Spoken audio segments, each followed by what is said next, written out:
The house fell apart right as the thing ended. It was great. Uh, Hi, everybody. DeVika, you gave me sad news. You said we were close to being done with our conversation for the 7 sexological conversations. Wait, this is the last one. This is the last of the 7. So the 7, if you've been following, have been systems science and sexology. We did race, culture, and decolonization, health and neurology, gender orientation and sexuality. We've done access. We've done, which is education, economics, and equality. We've done trauma and transformation. And now it's sexploration, self-expression, and shadow work. It's one of my favorites. Again, the 7 sexological conversations don't necessarily work in a hierarchy, but they do work kind of as a clearing. So if I clear one, then I can clear the other, then I can clear the other, and like that. And sometimes you might swirl around, like you might get, ooh, I discover a new system. So now it allows me to do some new work in race and culture and decolonization. Ooh, but I'm not over here with the equity, economics, and education. So then I have to go back and kind of, they work together. But sexploration, self-expression, and shadow work, those are kind of my favorites because when we're playing, it's just like with science, system science, and sexology. These 3, finishing it out, play kind of together. Because in my sexploration, in my self-expression, and in my shadow work, I make new room for a new system, for a new level of science, for a new level of sexology. And a lot of times what happens is people will start to explore, they'll start to express, but then something comes up, something in the world of decolonization. They get told, oh, so-and-so, this type of person doesn't do that type of thing. And so then your self-expression and your sexploration are now challenged because now you have a new level of shadow work to do, which then might kick you into looking at your new system and discovering new levels of science and then exploring something new. And so they kind of play together, but these 2 are this one is one of my favorites. I see that we have some followers. I'm open to questions, but I just wanted to lay the groundwork for today's conversation because a lot of times what people experience is as they're building their sexual confidence inside of these 7 sexological conversations, if they bump up against something that we call shadow work, they feel the systems, science, and sexology does.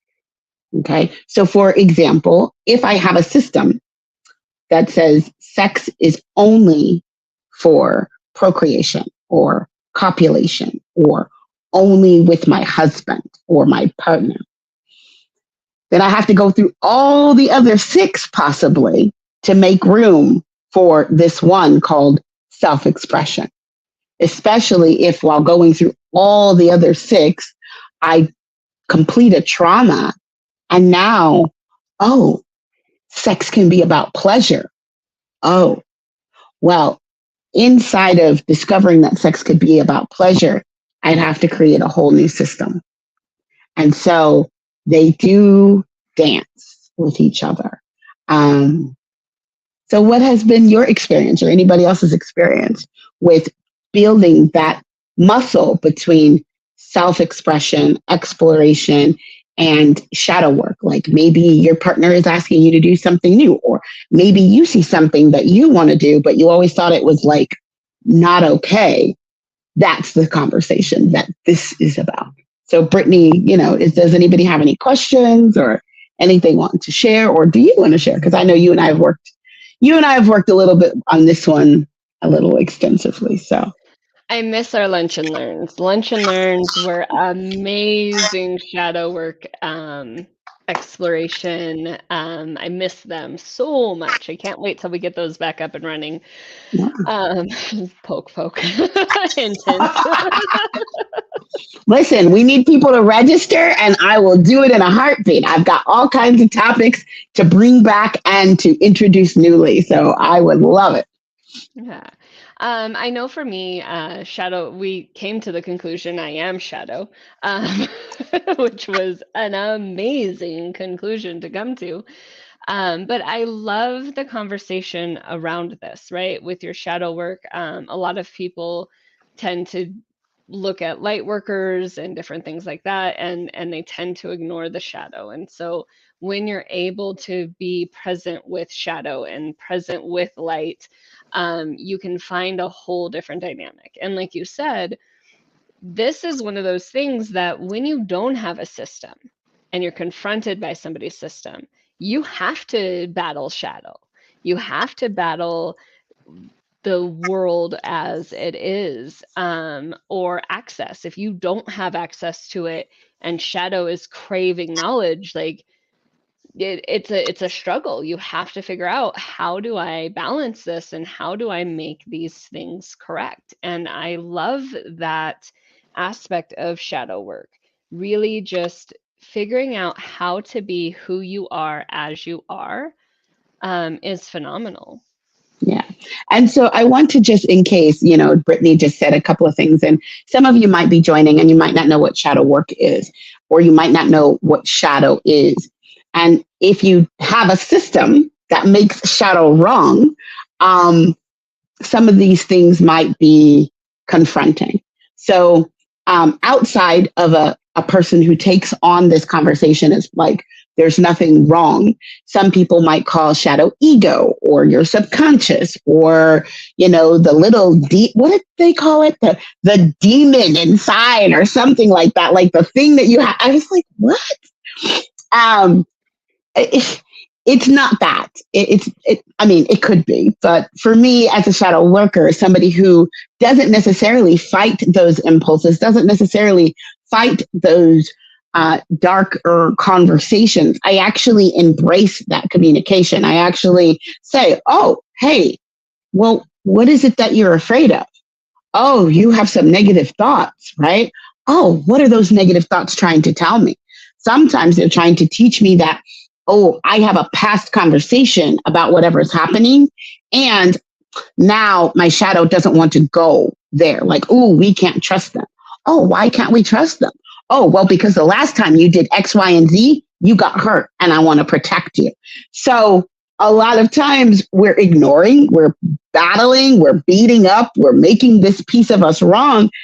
And when you're working with a shadow worker, that person can listen to those experiences, communicate and connect with those experiences, and really get those experiences complete. So then you can have some power around those disempowering, past-based, very, very past-based conversations, and create a future where every time you take on a past-based conversation, you make room for a new level of possibility and a new level of self-expression and exploration. So, yeah, it's fun. I do not battle my shadow. My shadow and I are friends. My favorite time of the year is Mercury in retrograde. I love it. Mercury is in the lemonade are party words for me. If you are a person who doesn't get into the woo woo, or you're like, oh my God, what does that mean? There's lots of ways that we engage with the universe around us. And there's lots of ways that those messages come to us and tell us, oh, we can do this, we can't do that. And when we take on the 7 sexological conversations, we get some freedom to allow us to decide, as Brittany said so beautifully, what we are up to, independent of the conversations that we inherited, whether they are our conversations or not. Relationships, sexuality, this area has a lot of what we call inherited conversations. Conversations that you're just in because that's what somebody else said, or that's what somebody else did, or that's what the society says. And so we really want to look at that. Does anybody have anything that they want to ask or anything that they wanted to say? I can't see the comments. So There's no, we don't have anybody saying anything, and I'm trying out that banner thing. So oh, okay, awesome, awesome. every time I see a new person pop on, I pop it up there.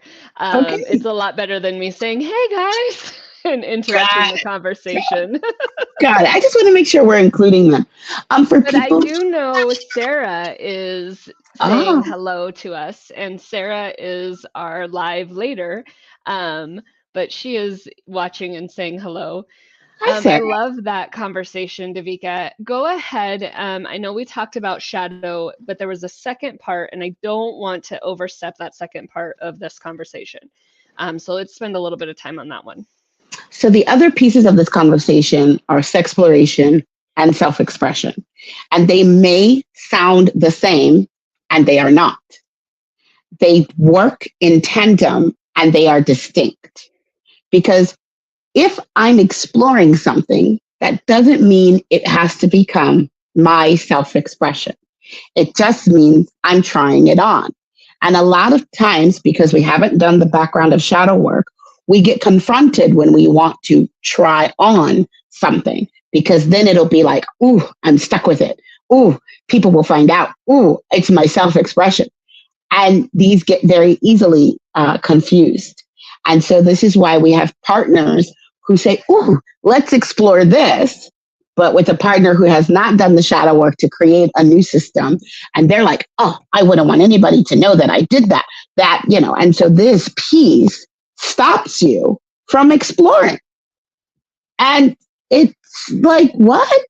I just asked you to try something. I didn't ask you to get stuck with it.